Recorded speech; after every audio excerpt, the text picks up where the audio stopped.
भोजपुरी के सुपरस्टार और चर्चित गायक पवन सिंह ने आगामी बिहार विधानसभा चुनाव में हिस्सा न लेने का बड़ा ऐलान कर दिया है।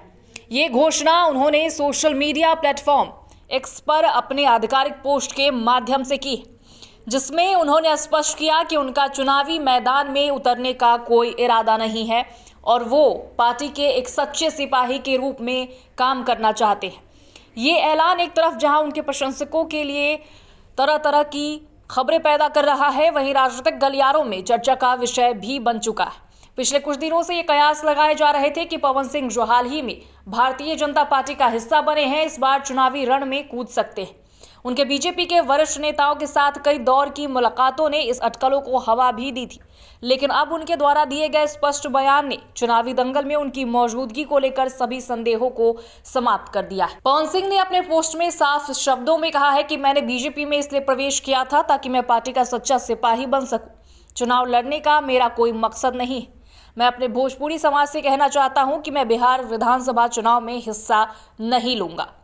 इस स्पष्ट बयान से ये भी संकेत मिलता है कि पवन सिंह का फोकस फिलहाल राजनीति के बजाय अपने संगीत और फिल्मी करियर पर ही रहेगा।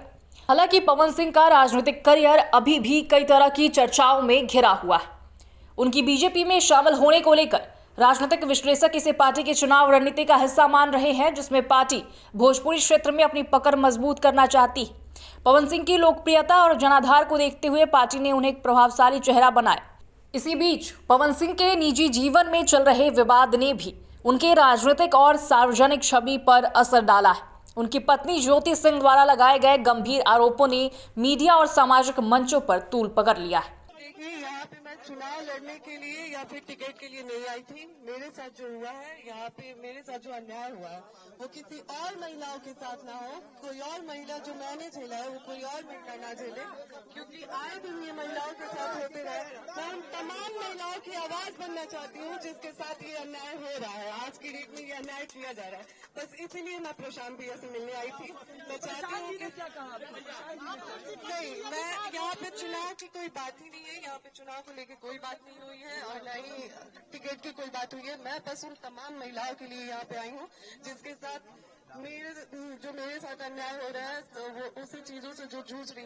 ये मामला कानूनी प्रक्रिया के दायरे में है और दोनों पक्षों के बयानों ने इस विवाद को और भी जटिल बना दिया है। इस विवाद के चलते पवन सिंह की छवि और उनके करियर दोनों ही प्रभावित हुए, जिससे ये भी सवाल उठ रहे हैं कि क्या ये विवाद उनके राजनीतिक कदमों को भी प्रभावित करेगा। पवन सिंह का चुनाव न लड़ने का निर्णय ऐसे समय में आया है जब बिहार की राजनीति तेजी से गरमाई हुई है। विधानसभा चुनाव के नजदीक आते ही सभी राजनीतिक दल अपने स्टार प्रचारकों और उम्मीदवारों को लेकर रणनीति बनाने में जुटे।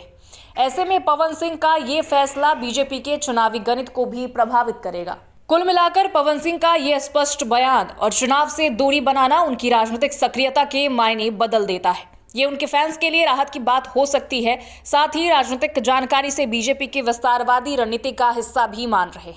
आने वाले दिनों में देखना होगा कि पवन सिंह अपने करियर के किस मोड़ पर खड़े होते हैं और बिहार की राजनीति में उनका वास्तविक प्रभाव या योगदान कितना गहरा होता है।